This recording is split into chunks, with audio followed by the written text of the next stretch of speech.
আসসালামু আলাইকুম রহমতুল্লাহ। গত 10 এপ্রিল 2026 শুক্রবার 6-7টা চাকরি পরীক্ষা অনুষ্ঠিত হয়। এইসব পরীক্ষাগুলোর গণিত অংশটুকু সমাধান করার চেষ্টা করি। পরীক্ষাগুলো হলো পরিসংখ্যান ও তথ্য ব্যবস্থাপনা বিভাগ, অফিস সহায়ক, শ্রম ও কর্মসংস্থান মন্ত্রণালয়, অফিস সহকারী কাম কম্পিউটার মুদ্রাক্ষরিক, শিল্প মন্ত্রণালয়, কলকারখানা ও প্রতিষ্ঠান পরিদর্শন অধিদপ্তর, নেস্কো আছে, sub station attendant, national productivity organisation, মুদ্রাক্ষরিক। তাহলে শুরু করা যাক।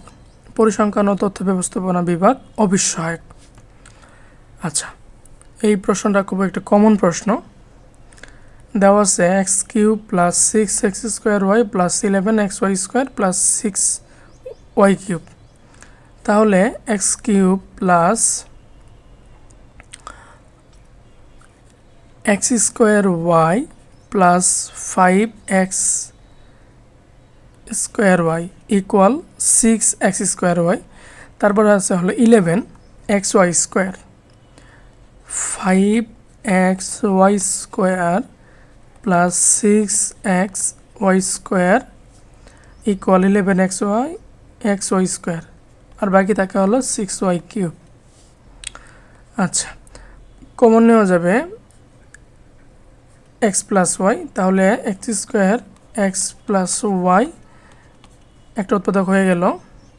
x + y উৎপাদক রাখতে চাইলে কমন নিতে হবে 5xy, থাকবে হলো x + y প্লাস এইখানে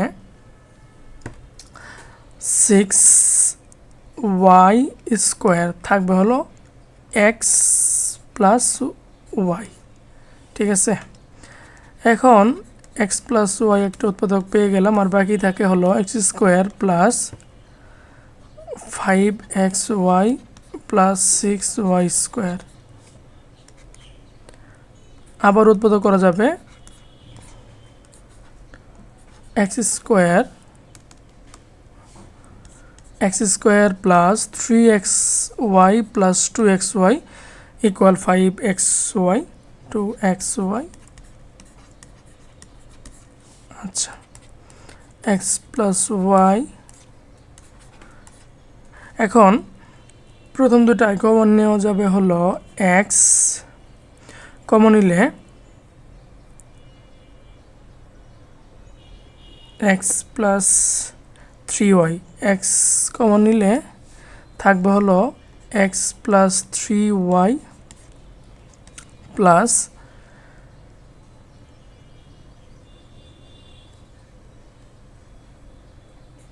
x + 3y উৎপাদক রাখতে চাইলে 2y কমন নিতে হবে। ঠিক আছে, আচ্ছা, এখন একটা উৎপাদক x + y আর বাকি দুটো পাওয়া যাবে x + 3y * x + 2y। একটু গুছিয়ে লিখলে হয় x + y * x + 2y x + 3y। এটাই আমাদের নির্ণয় উৎপাদক। ঠিক আছে, আর সহজভাবে যদি করতে চান তাহলে ভাগশেষ উপপাদ্য আছে, আমি মনে করি এটাই ঝামেলা ছাড়া করা যায়। আচ্ছা, পরের প্রশ্নে আসি। একটি লঞ্চে যাত্রী সংখ্যা 47 জন, মাথাপিছু কেবিনের ভাড়া ডেকের ভাড়ার দ্বিগুণ। ডেকের ভাড়া মাথাপিছু 30 টাকা এবং মোট ভাড়া প্রাপ্তি হচ্ছে 1680 টাকা হলে কেবিনের যাত্রী সংখ্যা কত? আচ্ছা,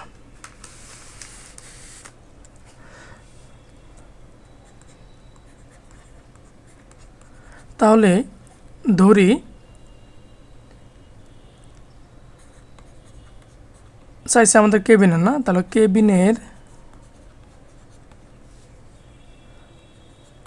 যাত্রী সংখ্যা ইকুয়াল x জন ধরে নিলাম। তাহলে ডেকের কত হবে? ডেকের যাত্রী সংখ্যা হবে, মোট হচ্ছে কতজন? 47 থেকে যদি আমরা কেবিনের যাত্রী সংখ্যা বাদ দিই তাহলে ডেকের যাত্রী সংখ্যা পাওয়া যাবে। ঠিক আছে, আচ্ছা, আবার বলে দিছে যে ডেকের ভাড়া মাথা পিছু 30 টাকা। ডেকের ভাড়া সমান 30 টাকা। আচ্ছা, এখন ডেকের যাত্রী সংখ্যা কত? এই 47 মাইনাস 1 জন না, তাহলে এইখান থেকে মোট ভাড়া প্রাপ্তি, ডেক থেকে ভাড়া প্রাপ্তি এক লাইন করা যায়, তো এটা বোঝানোর জন্য এর সে ওই লাইনটা করে দেই ভালো হবে। আচ্ছা, এবং কেবিনের ভাড়া হচ্ছে ডেকের বাগার দ্বিগুণ, মানে 60 দ্বিগুণে 30 দ্বিগুণে 60 টাকা। আচ্ছা, ডেকের ভাড়া প্রাপ্তি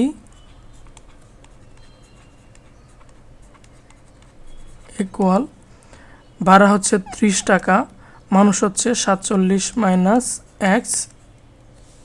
এক্স এত টাকা। গুণ করে দিলেই হয়, 30 গুণন 47 সমান 3 7 21, 7 2, 3 4 12 আর 2 হচ্ছে 14, আরেকটা শূন্য আছে, মাইনাস 30 টাকা। আচ্ছা, আবার কেবিনের বাকি থাকলে হচ্ছে কেবিনের ভাড়া প্রাপ্তি হবে এক্স, তাহলে 30 ইন্টু এক্স, যাত্রী হচ্ছে একজন, ভাড়া হচ্ছে 30 টাকা, তাহলে 30 টাকা। এই পর্যন্ত ক্লিয়ার কিনা? যারা নতুন চাকরি প্রার্থী তাদের এই প্রশ্নগুলো একটু নতুন মনে হয়, কিন্তু যারা পরীক্ষা দিয়ে ফেলছে প্রশ্ন ব্যাংক অ্যানালাইসিস করে, তারা এই প্রশ্নটা অনেকবার দেখছে, সমাধান করে ফেলছে। আচ্ছা, এখন মোট ভাড়া প্রাপ্তি হচ্ছে 1680 টাকা। শর্ত মতে এই যে ডেক থেকে পাইছে হলো 1410 মাইনাস 30x প্লাস, আর কেবিন থেকে পাইছে হলো 30x।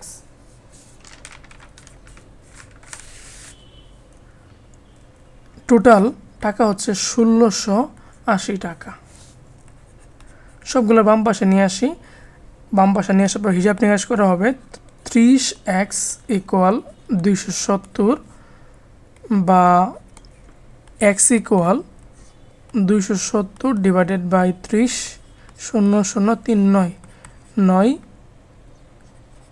জন। ঠিক আছে,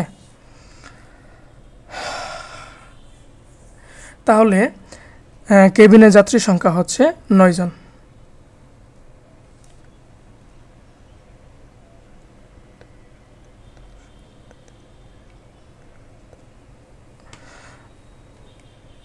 ঠিক আছে, অ্যান্সার তাহলে ক্লিয়ার। পরের প্রশ্নে আসি। একটি সমদ্বিবাহু ত্রিভুজের দুইটা বাহু সমান, ত্রিভুজের দৈর্ঘ্য দেওয়া আছে 60 সেন্টিমিটার। এটা হচ্ছে ভূমির দৈর্ঘ্য, প্রশ্নে ভূমির দৈর্ঘ্য দেওয়া আছে 60 সেন্টিমিটার। এর ক্ষেত্রফল দেওয়া আছে সমান সমান বাহুর দৈর্ঘ্য নির্ণয় করতে বলছে। তাহলে ধরে নেই সমান সমান বাহুর দৈর্ঘ্য সমান সমান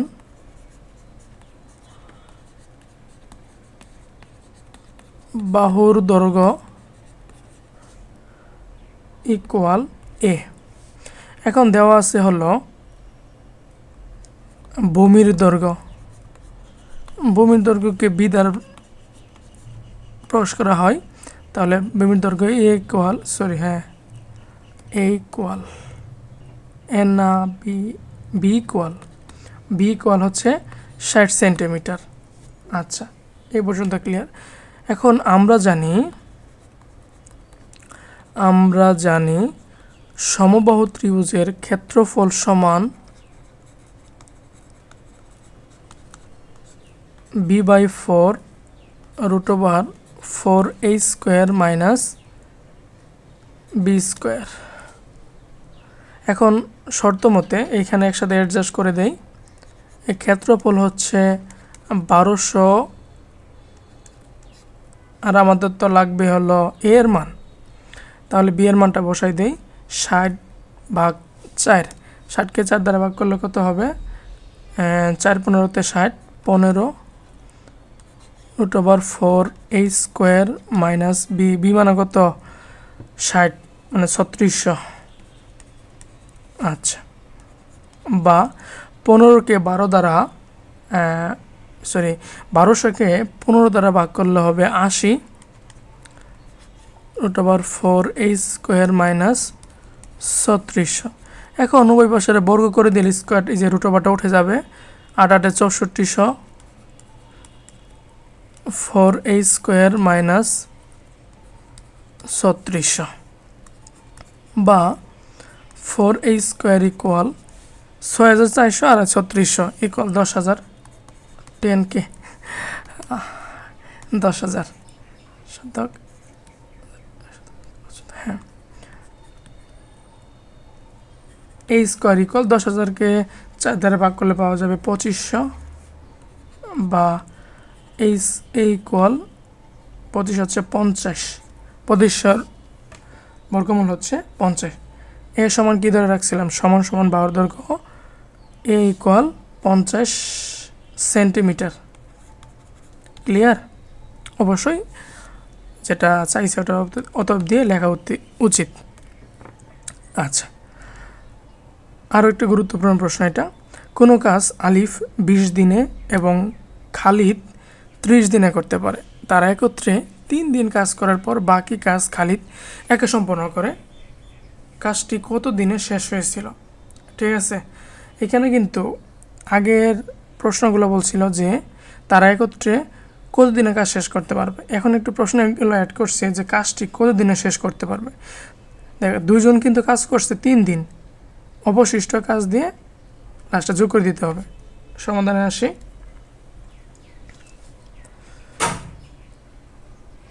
দেওয়া আছে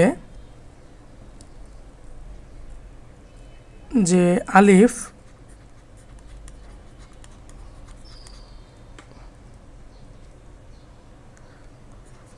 20 দিনে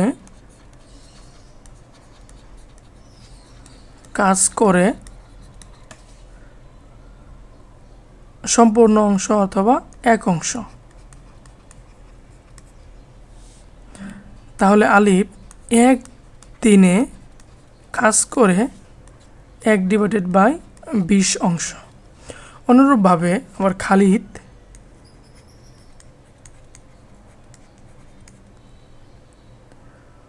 30 দিনে কাজ করে 30 দিনে কাজ করে 1 অংশ, সম্পূর্ণ অংশ। তাহলে 1 দিনে কাজ করবে কম, 1/30 অংশ। এখন তারা একত্রে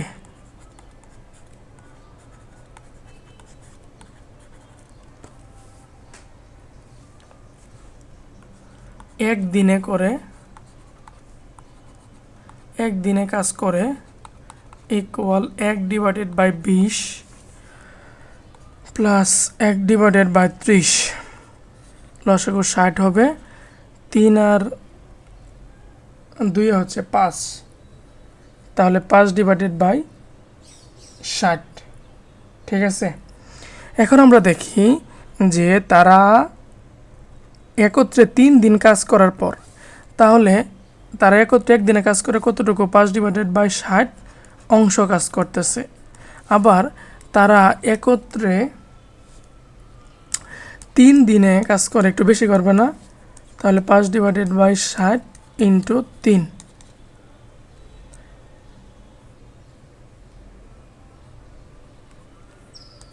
3 5 15 ডিভাইডেড বাই হচ্ছে 60। তাহলে 4 15 হচ্ছে 60, 1/4 অংশ কাজ করতেছে কয় দিনে? 3 দিনে। এখন আসছে ওদের পরের কথায় আসি। 3 দিন কাজ করার পর বাকি কাজ খালিদ একা সম্পন্ন করে। ঠিক আছে, আচ্ছা, এখন আমরা বের করি যে অবশিষ্ট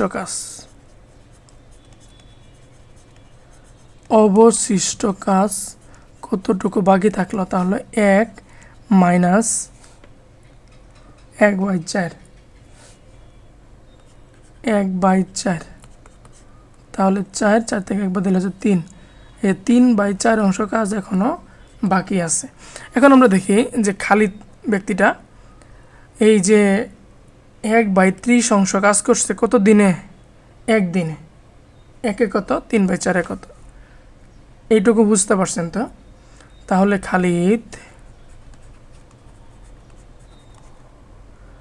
1/30 অংশ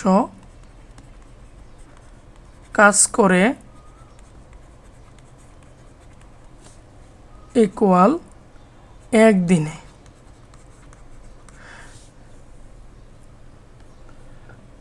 তাহলে 1 অংশ কাজ করে, তাহলে বেশি দিন লাগবে না।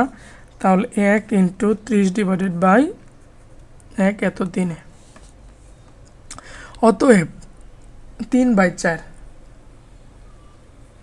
তাহলে 3/4 অংশ কাজ করে, তাহলে 30 × 3/4। হ্যাঁ, 90কে 4 দ্বারা ভাগ করতে হবে না? 90/4, এর মান হইতেছে 45/2। এত দিন লাগতেছে। 2 মানে 22.5 দিন লাগতেছে। এখন আমার বলছে যে কাজটি কত দিনে শেষ হয়েছিল। এখন খালিদ 22 দিনে কিন্তু কাজ শেষ করছে। এটা যদি আমরা উত্তর দিয়ে দেয় কিন্তু ভুল হয়ে যাবে। এইখানে হলো মূল কথাটা, যে কাজটি শেষ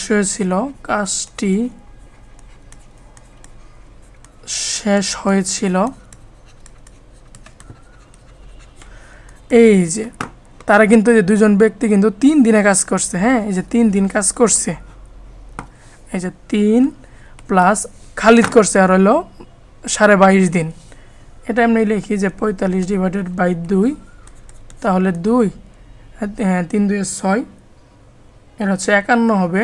51/2, 5 মানে হলো 25.5 হবে। ঠিক আছে, এত দিন লাগছিল। এখন আমরা যদি যে 22.5 দেই, অঙ্কটা কিন্তু ভুল হবে, এটাই মাথায় রাখা উচিত। এই নতুন এরভাবে যদি প্রশ্ন একটু মডিফাইড করে ভালো হবে। তাহলে আশা করি ক্লিয়ার। পরের প্রশ্নে আসি। আচ্ছা, শেষ হলো। এখন হচ্ছে শ্রম ও কর্মসংস্থান মন্ত্রণালয়, অফিস সহকারী কাম কম্পিউটার মুদ্রাক্ষরিক দেখি। আচ্ছা, a² + 1 = 3a হলে a² + 1/a² × a³ + 1/a³ এর মান কত?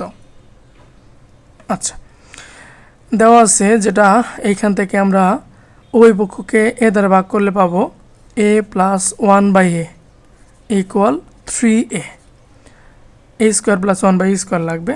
তাহলে উভয় পক্ষকে, এই যে পাশের উভয় পক্ষকে বর্গ করলে পাওয়া যাবে a² + 2, a আর b কাটা যাবে, b² 1/a² = এ তো আর থাকবে না, এ থাকবে না, শুধু হবে 3। তাহলে 3² = 9, বা a² + 1/a² = 9 থেকে 2 বাদ দিলে হচ্ছে 7। এটাই আমাদের লাগতো। হ্যাঁ, একটা লাগবে, আর বাকিটা হচ্ছে a³ + 1/a³, a³ + 1/a³। এর সূত্রটা কি জানি আমরা?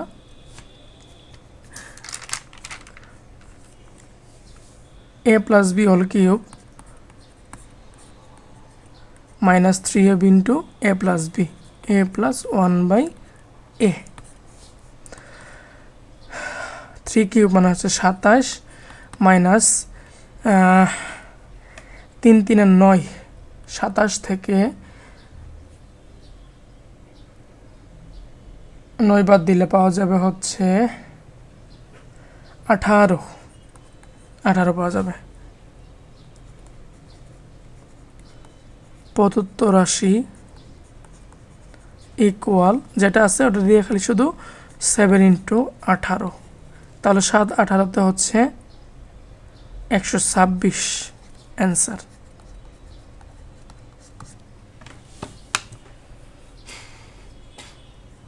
ক্লিয়ার?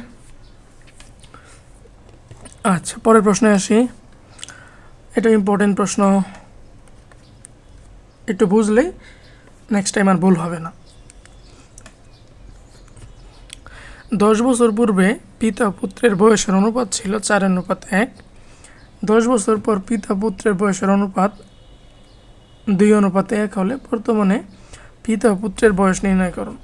আচ্ছা, অনুপাত দেওয়া আছে, তাহলে ধরে নেই 10 বছর পূর্বে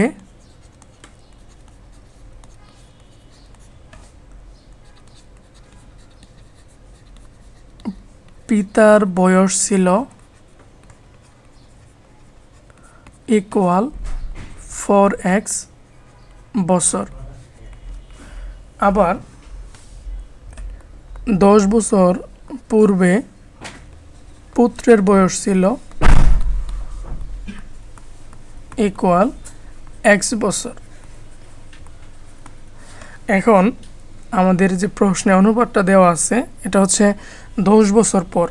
এখন 10 বছর পূর্বে থেকে যদি আমি আমার প্রথমে নিয়ে আসতে হবে হচ্ছে বর্তমানে, তাহলে বর্তমানে পিতার বয়স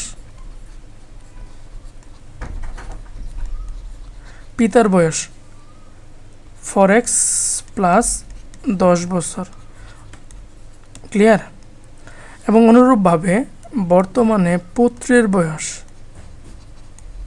= x প্লাস 10 বছর।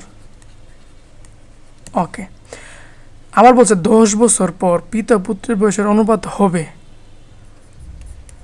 ঠিক আছে, তাহলে 10 বছর পর পিতার বয়স হবে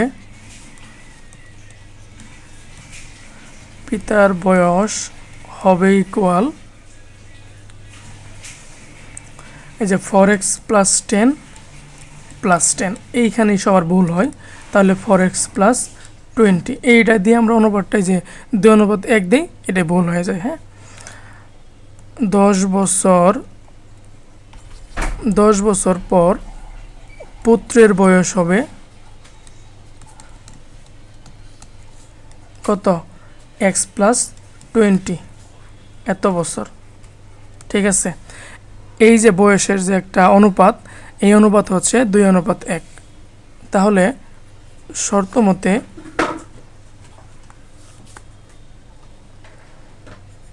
(4x + 20) / x + 20 এদের যে একটা অনুপাত সেটা হচ্ছে 2:1। এইখান থেকে আমরা x এর মানটা বের করে নিই আর গুণ করি। 4x + 20 = 2x + 40। এই পাশে আসলে হবে 2x আর এই পাশে 20 গেলে হবে শুধু 20। অতএব x = 10। ঠিক আছে, আমরা x এর মান পেয়ে গেলাম।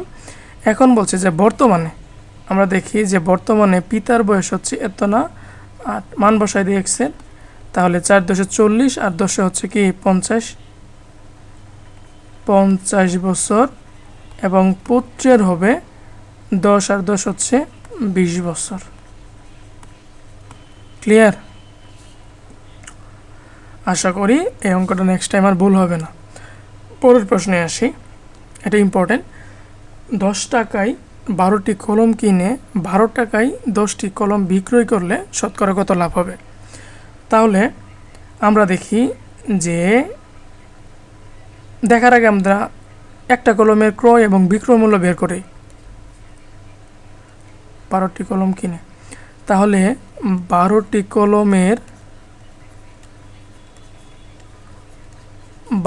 কলমের ক্রয় মূল্য 10 টাকা। 10 টাকা। একটা কলমের ক্রয় মূল্য 10 / 12। আচ্ছা, তাহলে 2 দ্বারা ভাগ করলে হবে 5/6। এটা যদি ভগ্নাংশ আকারে নিয়ে আসি, মানে এটা দশমিক করি, এটা হবে 0.833 টাকা। এই দশমিকটা আমাদের প্রয়োজন নাই। আচ্ছা, জাস্ট মানে ক্রয় মূল্যটা বের করলাম। এরপরে বলছে যে আবার কিনে 12 টাকায় 10টি কলম বিক্রি করলে, তাহলে 10টি কলমের বিক্রয় মূল্য, কলমের বিক্রয়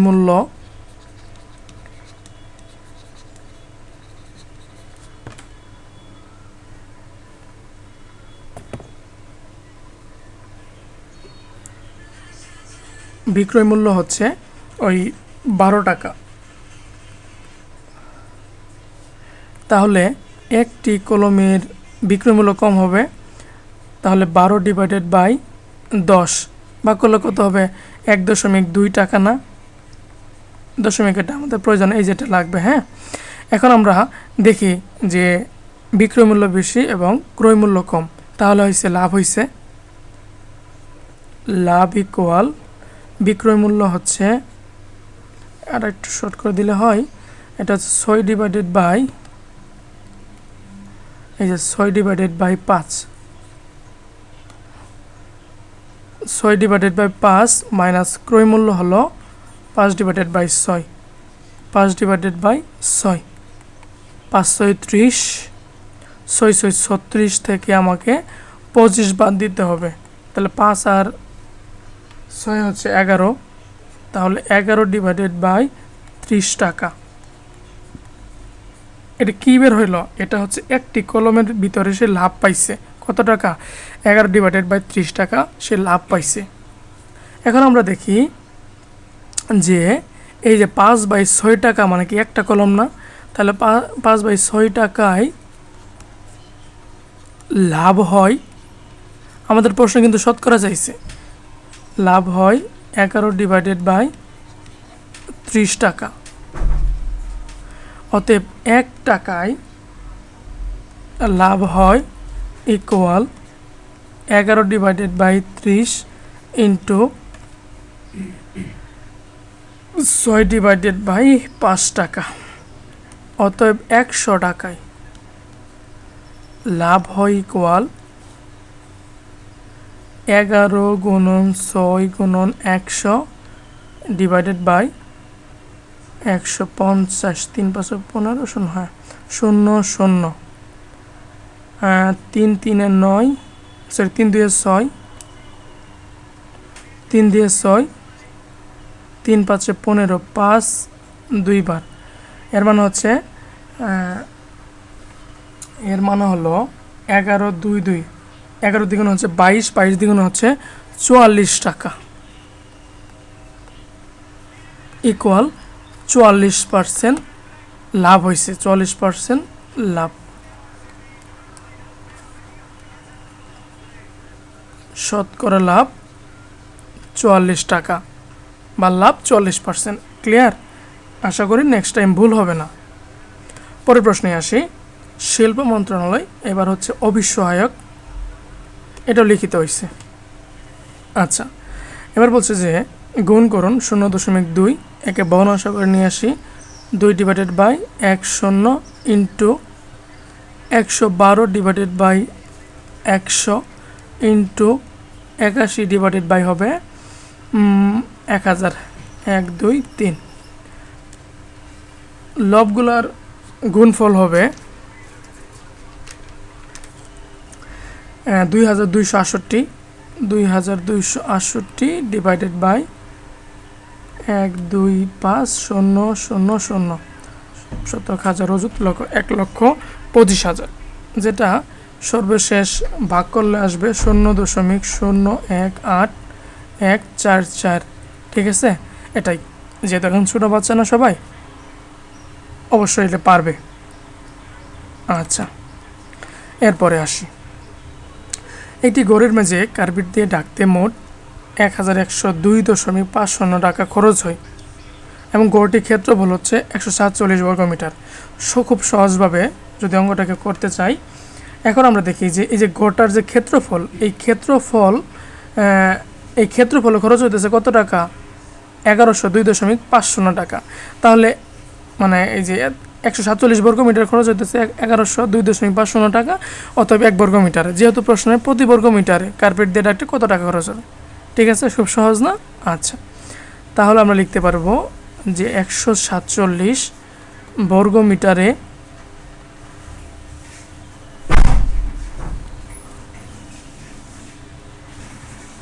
কার্পেটে খরচ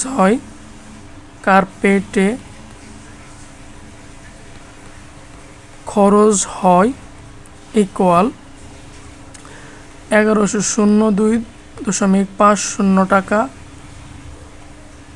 অতএব 1 বর্গ মিটারে কার্পেটে খরচ হয় কম হবে 1102.50 ডিভাইডেড বাই 147, যেটা হিসাব নিকাশ করে বের হবে। আর একটু শর্ট করা যায়, 1102.50 ডিভাইডেড বাই 147 ইন্টু 100। ঠিক আছে, যেটা হিসাব নিকাশ করে বের হবে 7.5 একই টাকা। হ্যাঁ, এত টাকা। ক্লিয়ার? আচ্ছা, পরের প্রশ্নে আসি। সরলকরণ, সহজ একটা সরল। তাহলে দেখতে থাকি। আচ্ছা, x by x plus y plus y by x minus y ভাগ। তাহলে আমরা ব্র্যাকেটের ঢুক আগে করি, এবং এই যে দ্বিতীয় যে এই পাশে যে ব্র্যাকেট আছে এটা পরে করি, বা এই দুটো আগে করি, ভাগেরটা রাখি দেই। হ্যাঁ, আচ্ছা, আমরা লসাগু নেই x plus y x minus y, x plus y x minus y. তাহলে x into x minus y plus y into x plus y ভাগ x minus y x plus y. তাহলে x into x plus y minus y into x minus y. আচ্ছা, হরে হবে x square minus y square, অর্থাৎ a plus b into a minus b. এরপরে লবে গুণ করলে পাওয়া যাবে x square minus x y plus x y plus y square ভাগ এই পাশেও x square minus y square, এবং লবে আসবে, একটু খেয়াল করতে হবে, x square plus x y minus x y, আর মাইনাসে মাইনাসে প্লাস ওয়াই স্কোয়ার।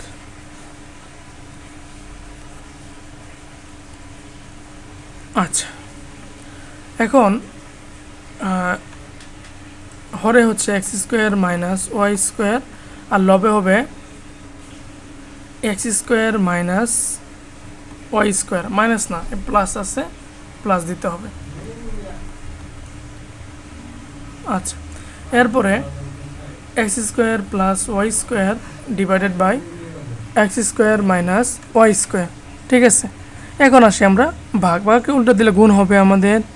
তাহলে x square plus y square divided by x square minus y square into x square minus y square divided by x square plus y square. আমরা যদি আড়াআড়িভাবে সহজ ভাষায় ভাগ করলে জাস্ট 1 থাকবে। ঠিক আছে, এটাই হচ্ছে নির্ণয় সরল। আশা করি বুঝতে পারছেন। পরের প্রশ্নে আসি। তাহলে ওই যে আগে এরকম একটা অঙ্ক করাইলাম, 10 বছর পুরো পিতা পুত্রের বয়সের অনুপাত ছিল, এটা পারবেন। ঠিক আছে, পারবেন। পরেরটায় আসি, এটাও করানো হয়েছে, এটাও পারবেন। এটাও পারবেন।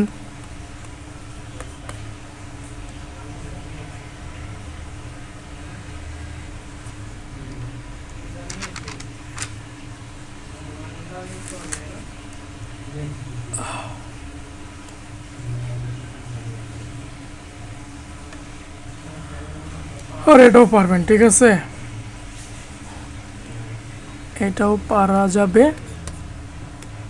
এরপর হচ্ছে NESCO, Northern electricity supply company limited, sub station attendant. এটা এমসিকিউ আকারে হয়েছে। আমি এটা সম্পূর্ণ প্রশ্ন সমাধান করার চেষ্টা করব। এই ভিডিওতে আপাতত করতেছি না, এটার জন্য আলাদা ভিডিও হবে। পরেরটায় আসি।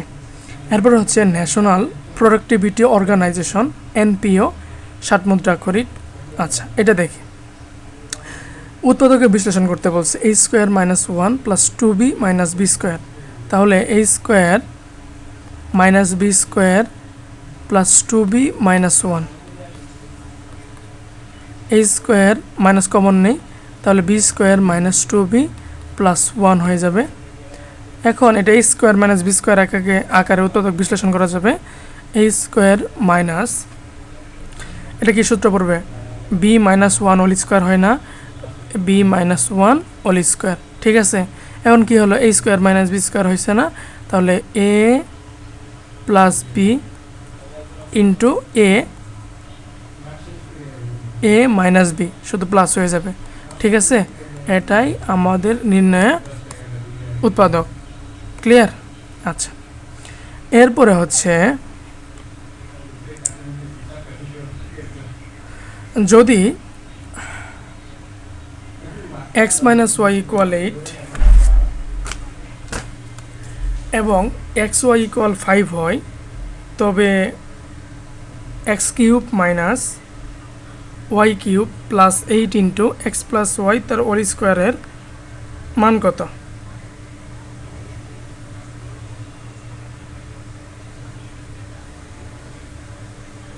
এটা পারা যাবে না।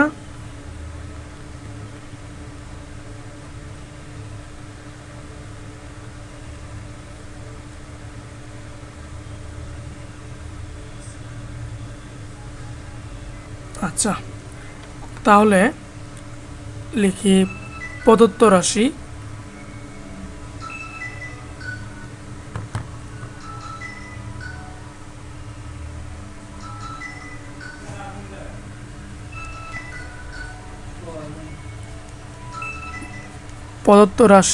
Equal x cube minus y cube plus 8 into x plus y whole square. সূত্র বসাই, a minus b whole cube plus 3ab into x minus y plus 8 into, এটা সূত্র বসাই। এটা কিন্তু অনুসিদ্ধান্ত বসাইতে হবে, কারণ এক্স মাইনাস ওয়াইয়ের মানটা দেওয়া আছে। তাহলে x minus y whole square plus 4xy second bracket দ্বারা আবদ্ধ রাখি। এখন এটা হচ্ছে 8 কিউব মানে হচ্ছে 512 প্লাস 3 5 15, 3 5 15, 5 15তে হচ্ছে 120 প্লাস, আর এটা হবে 672।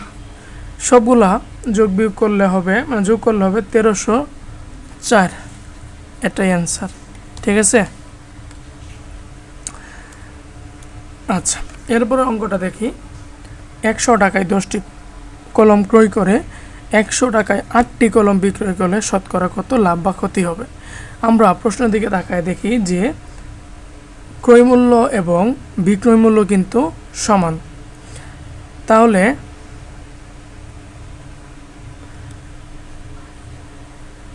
সমাধান করি যে 10টি কলমের ক্রয় মূল্য বা 10টি কলম না, এটা হচ্ছে কমলার,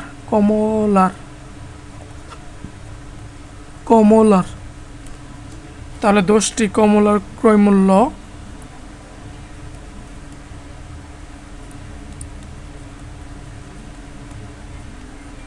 ইকুয়াল 100 টাকা।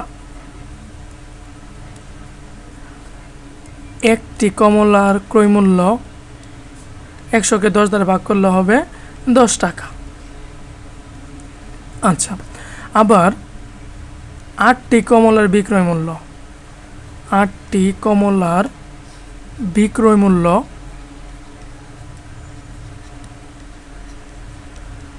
100 টাকায়। তাহলে একটি কমলার বিক্রয় মূল্য কমবে না। 100 ডিভাইডেড বাই হচ্ছে 8। 100কে 8 দ্বারা ভাগ করলে পাওয়া যাবে 12.5 টাকা।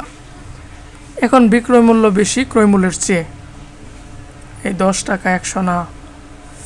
আচ্ছা, অতএব লাভ সমান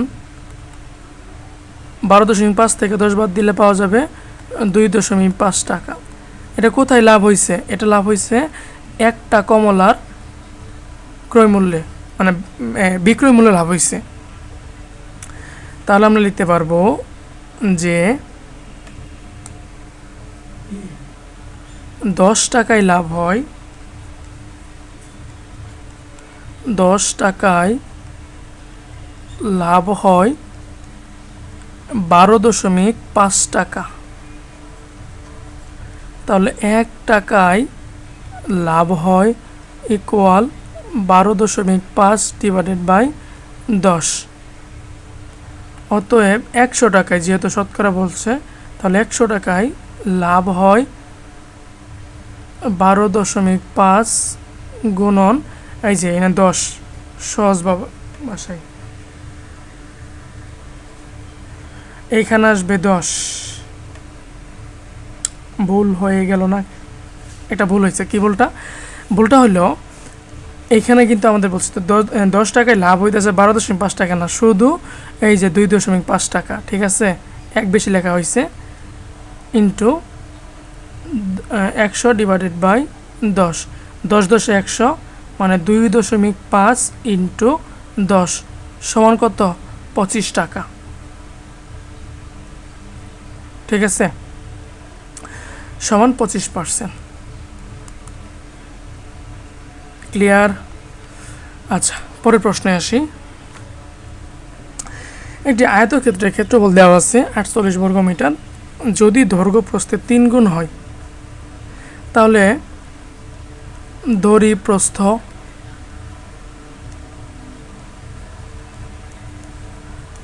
সমান x মিটার ধরে নিলাম। অতএব দৈর্ঘ্য হবে 3x মিটার। ঠিক আছে, এখন এই যে 3 আর ক্ষেত্রফল হবে 3x স্কোয়ার, আর এই 3x স্কোয়ার সমান হচ্ছে 48, বা x স্কোয়ার সমান 48কে 3 দ্বারা ভাগ করলে পাওয়া যাবে 16, আর 1 সমান হচ্ছে 4। বাংলা ইংরেজি মিক্সড। আচ্ছা, প্রস্থ পেয়ে গেছি 4 মিটার, আর দৈর্ঘ্য পেয়ে যাবো হচ্ছে 3 4 12 মিটার। এখন বলছে আয়তক্ষেত্রের পরিসীমান, তাহলে পরিসীমা সমান 2 ইন্টু দৈর্ঘ্য প্লাস প্রস্থ। 4 আর 12 16 32। 32 এককটা হবে মিটার। আচ্ছা, ধন্যবাদ সবাইকে। 10 তারিখে 6-7টা পরীক্ষায় হয়েছিল, এছাড়া 11 তারিখে হয়েছে ভূমি মন্ত্রণালয়ে, সেটা সমাধান করব শীঘ্রই ইনশাল্লাহ। ধন্যবাদ সবাইকে।